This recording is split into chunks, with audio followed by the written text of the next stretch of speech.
អាយដាមបណ្ឌិតហែមប្រសើរចុះទទួលសកម្មជន19រូបមកពីគណៈបកភ្លើងទៀនដែលបានស្នើសុំចុះចូលរួមជីវភាពនយោបាយជាមួយគណៈបកប្រជាជនកម្ពុជានិងចុះចែកអំណោយជូនអតីតសកម្មជនគណៈបកភ្លើងទៀនចំនួន2គ្រួសារនៅស្រុកបរសែតខេត្តកំពង់ស្ពឺថ្ងៃអាទិត្យ15កើតខែពិសាខឆ្នាំម្សាញ់សប្បុរស័កពុទ្ធសករាជ2568ត្រូវនឹងថ្ងៃទី11ខែឧសភាឆ្នាំ2025ជាថ្ងៃបុណ្យពិសាខបូជាអាយដាមបណ្ឌិតហែមប្រសើរទីប្រឹក្សាសម្ដេចអគ្គមហាសេនាបតីតេជោហ៊ុនសែនប្រធានគណៈបកប្រជាជនកម្ពុជានិងជាប្រធានក្រុមការងារចុះកសាងពង្រីកសមាជិកគណៈបកនៅមូលដ្ឋានបានដឹកនាំក្រុមការងារចុះទទួលសកម្មជនគណៈបកភ្លើងទៀនចំនួន19រូបដែលបានស្នើសុំចុះចូលរួមជីវភាពនយោបាយជាមួយគណៈបកប្រជាជនកម្ពុជានៅភូមិព្រៃរំដួលខាងជើងឃុំបរសែតស្រុកបរសែតខេត្តកំពង់ស្ពឺពិធីនេះដែរប្រព្រឹត្តទៅក្រោមអធិបតីភាពដ៏ខ្ពង់ខ្ពស់ពីសំណាក់អាយដាមបណ្ឌិតហែមប្រសើរទីប្រឹក្សាសម្ដេចអគ្គមហាសេនាបតីតេជោហ៊ុនសែនប្រធានគណៈបកប្រជាជនកម្ពុជានិងជាប្រធានក្រុមការងារចុះកសាងពង្រីកសមាជិកគណៈបកនៅមូលដ្ឋាននិងមានការអញ្ជើញចូលរួមពីសំណាក់សមាជិកសមាជិកាក្រុមការងារចុះកសាងពង្រឹងសមាជិកគណៈបកនៅមូលដ្ឋានព្រមទាំងលោកច័ន្ទថុលប្រធានគណៈបកប្រជាជនកម្ពុជាឃុំបរសែតផងដែរ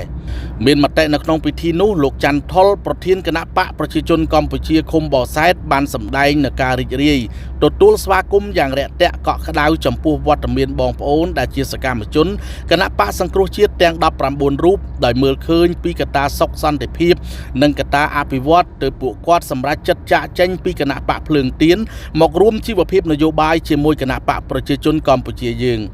ថ្លែងនៅក្នុងពិធីនោះអាយដាមបណ្ឌិតហែមប្រសើរបានមានប្រសាសន៍ផ្ដាំផ្ញើការសាកសួរសុខទុក្ខពីសំណាក់សម្ដេចអគ្គមហាសេនាបតីតេជោហ៊ុនសែនប្រធានគណៈបកប្រជាជនកម្ពុជា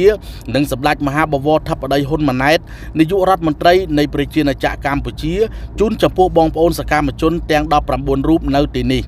អាយដាមបណ្ឌិតបានមានប្រសាសន៍ទៀតថាអាយដាមបណ្ឌិតមានសេចក្តីសោមនស្សរីករាយជាខ្លាំងដែលបានឃើញបងប្អូនមានសេចក្តីភ្ញាក់រលឹកត្រឡប់មករួមរស់ជីវភាពនយោបាយជាមួយគណៈបកប្រជាជនកម្ពុជាយើងវិញ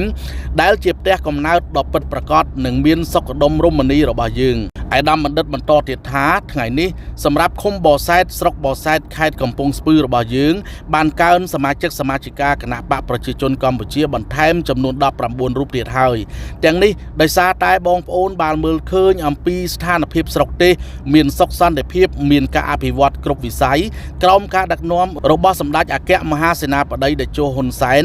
និងសម្ដេចមហាបវរធិបតីហ៊ុនម៉ាណែតអាយដាមបណ្ឌិតក៏បានផ្ដាំផ្ញើសូមឲ្យបងប្អូនរួមរស់ជាមួយគ្នាប្រកបដោយភេរវភាពនិងសុខដុមរមណីយកម្មក្នុងនាមជាតិសាសន៍តែមួយនិងសូមឲ្យអាជ្ញាធរដែនដីបន្តយកចិត្តទុកដាក់ពួកគាត់បន្តទៀតអាយដាមបណ្ឌិតក៏បានអំពាវនាវដល់បងប្អូនប្រជាពលរដ្ឋទាំងអស់សូមនាំគ្នាទៅពិនិត្យឈ្មោះបោះឆ្នោតឲ្យបានគ្រប់គ្នាជាពិសេសយុវជនយុវនារីដែលមានអាយុ10ឆ្នាំឡើងលើត្រូវនាំគ្នាទៅធ្វើបច្ចុប្បន្នភាពជីវមាត្រនៅសាលាឃុំសង្កាត់ដែលនៅក្បែរខ្លួនជាចុងក្រោយអាយដាមបណ្ឌិតហែមប្រសើរក៏បានដឹកនាំក្រុមការងារបន្តចុះចែកអំណោយជូនអតីតសកម្មជនមកពីគណៈបកភ្លើងទៀនដែលបានចូលរួមជីវភាពនយោបាយជាមួយគណៈបកប្រជាជនកម្ពុជាកន្លងមកតែមានជីវភាពខ្វះខាតទីទាល់ក្រលំបាកចំនួន2គ្រួសារ